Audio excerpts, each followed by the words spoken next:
Hey, what's going on, guys? My name is Brandon. Welcome to Audio Addiction, where you can find latest album reviews. You can find our band interviews, and you can find live coverage of the concerts that we get. I posted a live set of Night Verses while they were on tour with Strawberry Girls and Andreas. So definitely check that one out if you're interested in that more like instrumental music. As well as I'll be posting a ton more album reviews to go out this week. Some that maybe you're familiar with, and some that you may not be familiar with, but hopefully you will get familiar with those, as well as bands that you may not be familiar with as well. I try to get a ton of local bands when I get the chance to, so definitely check those interviews out if you are so inclined to as well. But tonight we're going to be talking about Erra's new record, Neon. You can drag me down 16 deep so I can fight for a life and threw away in this moment of So, for those of you who don't know, I've been a fan of this band ever since the Impulse days. I loved Augment, and I kind of fell off a little bit on their EP. I think it's Moments of Clarity, and then I jumped back on the train with their newest record now, currently, Drift. And then, obviously, they were on tour, and they played a new track called Disarray, which is on this record. And then they announced that they have a new record in general, which is called Neon. It comes out this Friday. And I was really stoked that they were writing a new record. Obviously I saw some like Instagram posts, I saw some videos here and there about recording process, which was really cool, and it got me a little bit hyped for the new record. So when I finally got to listen to this new record, I was really stoked on it. So I'm going to give you my thoughts on the entire record, go through each track, as well as go through some pros and cons, and then finish it out with an overall rating. So the first track is called Breach. This one's probably the most recent single that has been released, and it happens to be one of my favorite tracks off the record as well. Digging this sort of spacious intro with just guitars, and then Jesse's vocals kind of come in with almost a little bit of a lower register. He kind of does a little bit more falsetto-y sort of stuff, but I like that he's experimenting a lot. I feel like just the way that he's been kind of a solidified pillar in this band, I think that just him expanding his vocal range has always been something that I think is always great. I think that with each record that comes along, I feel like he progresses more and more, so I definitely appreciate that. The song definitely picks up at around the 50-second mark and on. You can hear a little bit more of the aggression, a little bit more of those guitar parts, drumming, bass, and obviously screams as well. But I feel like there's a nice balance between this song with JT's doing the screams and the sort of heavier parts and heavier moments of the track, but also is balanced out by Jesse's more melodic parts in the choruses and things of that nature. I think that they both do a phenomenal job kind of doing that sort of balancing act, and that is really cool to me. I'd also like to say that there's a pretty good mix of both. I think it's a 50-50 mix. There is some screaming, there is also some singing as well, and I think that there's a good mix of both of those things. The guitars on this track are really killer. I think that Jesse and Sean both write some really fantastic riffs off this record. In general, it has a real fun, bouncy, energetic vibe to it, and I think it's a great opener track. It really highlights what this record is going to kind of delve into, but also kind of is familiar to those of you who have been listening to Erra for a while now. So we're going to move into track number 2, which is Monolith. I'm going to say that this track right off the bat is a hit or miss for me. It has some really great moments, but also has some moments that really kind of fall flat. I find that the transition between the first verse and the chorus just run together in a way that doesn't feel cohesive, or actually feel too cohesive. It just feels like there's just no like kind of break between those parts, and I would have loved to hear a little bit of stagnation. I think that would have been really nice. I do like that it varies more a little bit later on in the track. I'd say probably the second half of the second verse is when the song becomes a little bit more interesting. Some great heavy parts, but just lacks that overall punch and diversity that I expect from them. I think it's a solid overall track, but just didn't grab me upon the first couple 10 10-15 listens of this record. So we're gonna move into track number 3, which is Signal Fire. This one's one of my favorites. I'm really digging this extra groovy riff at the beginning. It's something that I feel like they haven't really done too much experimenting with. I know that in the last record they experimented more with the melodic side of their music, and I feel like in this one they really kind of went really riff centric with a lot of these songs, and you can definitely hear it in this one. I loved it. I think it has a really refreshing quality to it. I also feel like it could have been something that Jesse could have put in his other side project, Ghost Atlas. If you haven't checked that out, please go do so. It's phenomenal stuff. But it definitely has that sort of vibe to it. I'm liking the overall take in the bridge. I think it has an open and spacious feel to it, and offers a bit of a break to the overall general consensus of the track.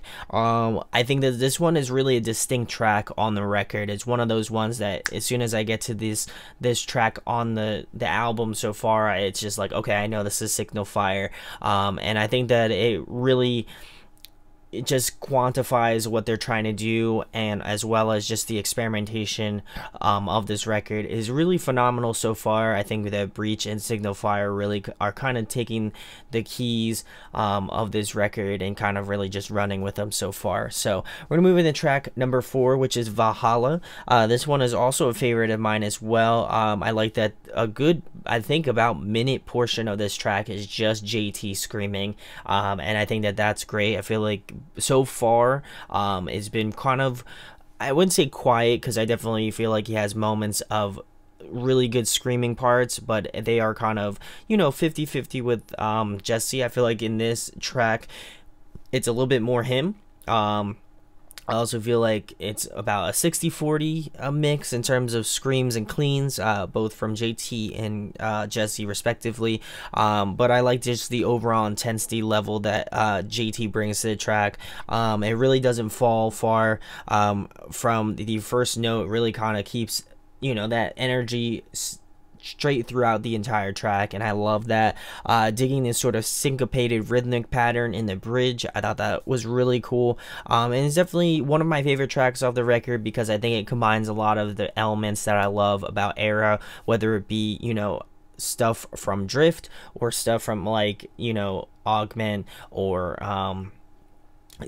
older records from them. I definitely feel like they really kind of captured that essence of older Erra, but also stuff from their newer era stuff like Drift. So really enjoyed this track a lot. I think it has a great balance of melodies and heaviness that I've always come to appreciate about this band. So we're gonna move into track number 5, which is Hyper Reality. I dig how this one kind of plays off or is an offshoot of Valhalla. It really kind of blends very well together, and I love that. The groove in this track is just instantaneous. As soon as that sort of almost, it feels like an interlude-ish part kind of stops, you really kind of get into this awesome riff line.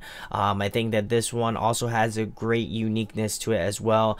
The chorus is super catchy. It's also very bouncy, and I love that about this band.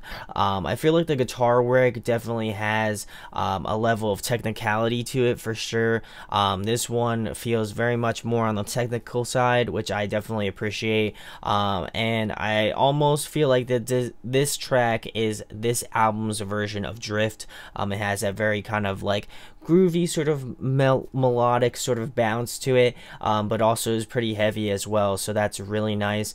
There's this cool guitar solo at around the 3-minute mark to around the 3:15 minute mark.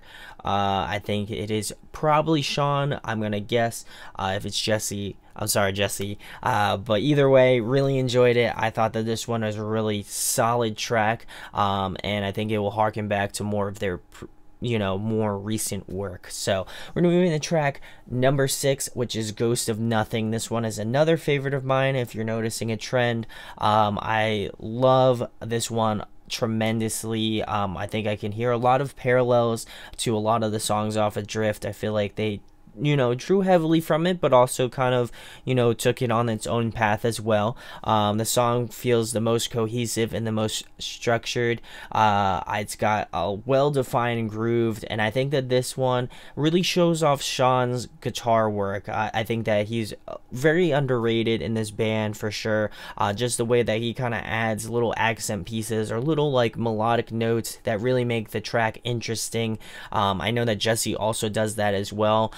So it could be interchangeable, but I know that Sean does some really awesome stuff live that maybe you weren't able to kind of pick out in a track, much like in Disarray, which I'll be talking about in a moment.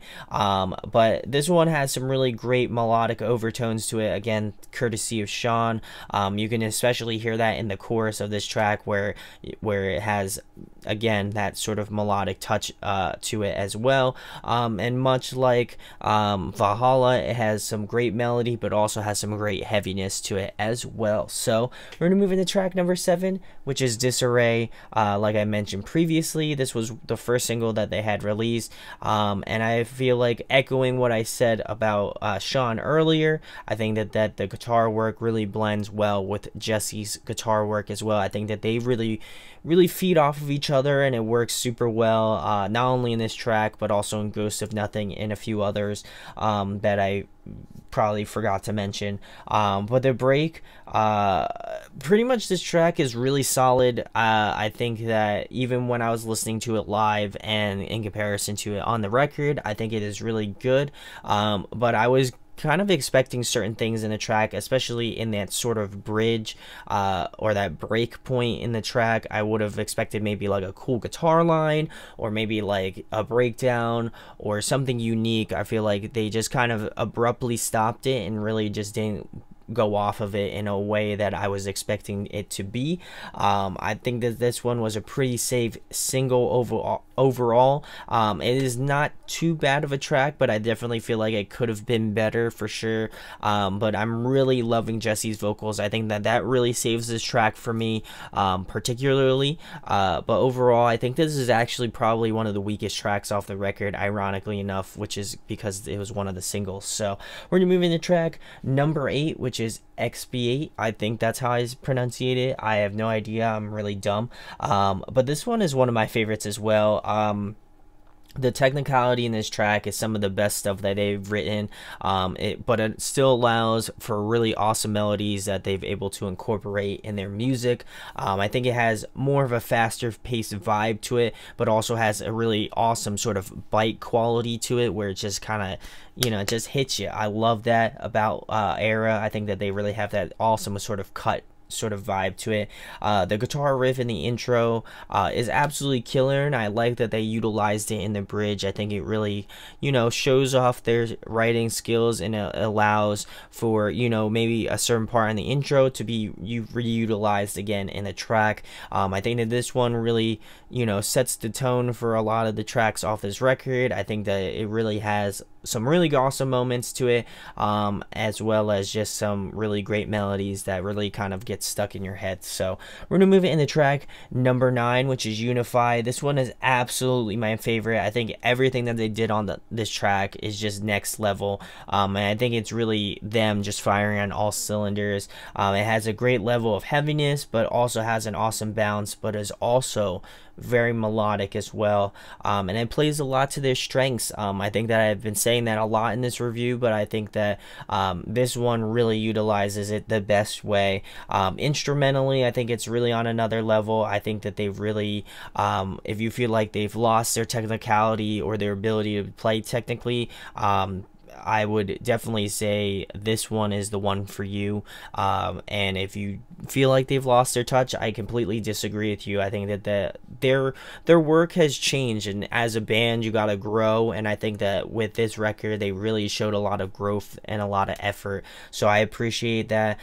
This vocally is one of my favorite performances from Jesse as well. I think that he just really had some awesome hooks in this track, and the chorus is no exception to that rule. I think that the chorus is phenomenal, and is one of my favorites off the record. So we're gonna move into the last track, which is track number 10, which is Ultima. Ultima? I don't know. Ultimata. I don't know. I have no idea. I'm really dumb, like I mentioned earlier. But anyway, this one is one of my favorites as well. I think JT sounds phenomenal on this track. He just has this awesome, rich tonality to his screams in this track that I feel like he really, you can hear the emotions in this one, and I love it. And I think that the only other one that really kind of is fairly close in terms of just you know, that emotional pull, I would say probably Ghost of Nothing is a close second, and Valhalla. I'd say those three are probably the top three JT tracks off this record. I think that he really sounds awesome in this track. The instrumentations really kind of mirror the intensity of the track, but also has some awesome, great melodic moments that is mirrored by Jesse's clean vocals. And I've always appreciated how they've kind of, you know, meshed those two things together. The ending of the track is really cool. I like how Jesse's singing kind of, you know, in the background almost, and then JT's screams kind of feel at more the forefront of the track. But overall, I think it's a good way to end off the record. Ends off the record on a heavy, strong note, and I think that it is really solid. So some pros and cons that I have about this record. Some pros, I think technicality wise, they really stepped it up from Drift. I think that they really kind of went out of their box and really kind of wrote some awesome guitar lines, some awesome bass lines, some awesome drum work. It really kind of shows and utilizes that they still have that melodic touch that they had in Drift, but also still have and retain that sort of heaviness that they're known for. Speaking about heaviness, I think there's a good amount of heavy tracks, but there's a fair amount of melodic tracks as well. And there's some tracks that just kind of feel right in the middle there. So, if you are a fan of Erra, of their older work, or of their more recent work, I feel like you'll dig this record. I think there's a lot of diversity to it. I think tracks like Unify, Ultimata, Valhalla, even Breach, I feel like Ghost of Nothing, they all have that sort of differentiation that I really come to love and appreciate about this band. And I think that they really combine a lot of elements of older Erra along with newer Erra. I think that they really kind of found a nice middle ground between those two things, and I'm excited for the future in terms of where they go direction-wise. But this record isn't without its flaws. I feel like Monolith was kind of the... Monolith and Disarray, I feel like, are the kind of the letdown tracks. I would say out of the two of them, I'd probably say Monolith was worse, but it's pretty close. I don't think that they are necessarily terrible tracks. I just feel like they didn't really grab me as much as some of the other ones that I had mentioned that are my favorites. I think that JT could have been utilized a little bit more. I think he could have done a little bit more vocal variation as well. I think tracks like Skyline, where he does you know, different sorts of screaming, and as well as just, I know that he did kind of almost a singing sort of part in, I think it was also Skyline as well. I would have loved to hear that, and would have loved to kind of, you know, hear that kind of counterbalance between him and Jesse. I think that that would have been cool, and as well as just kind of hearing more of Sean's guitar I don't know why I said vocal, guitar parts. I think they definitely need to be pulled up a little bit more. I feel like they almost got lost in some of the songs, but otherwise I think that it is a solid record, a solid release from Erra.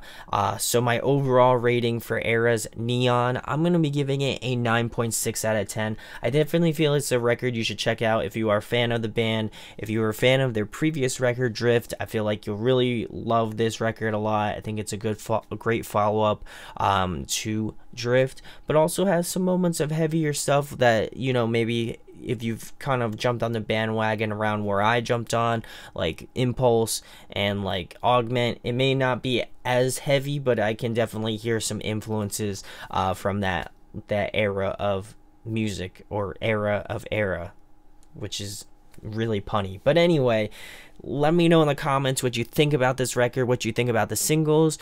Check it out on Friday. It comes out on Sumerian Records, so go give them some love, and go check out Erra. They are currently on tour. I don't know for how much longer, but I know that they are still on tour, so they will be going on tour for a little bit longer. So definitely check them out while they're on tour. And if you enjoyed this review, make sure to subscribe, hit that thumbs up, it goes a long way. Share it. I would love to hear what you guys think about the new record. record, and then anything you would like me to possibly review in the future, let me know in the comments. So my name is Brandon. We hope you got your fix, and we'll be talking with you soon. Peace. Hey guys, hope you enjoyed the video. Thanks for watching. Of course, if you enjoy what we do, make sure to go check out the other series we do. We do album reviews, we do band interviews, and we do live videos, so definitely go check that out. Hit that subscribe button. It really helps our channel, helps us grow. Make sure to hit that like button as well. Go follow us on social media. That's all down below. We try to keep that as updated as possible. We also made a new website where we'll be posting photos of upcoming concerts and stuff like that, which you can go check out at audioaddictionmedia.com, and come get your fix with us, guys. Talk to you later. Deuces.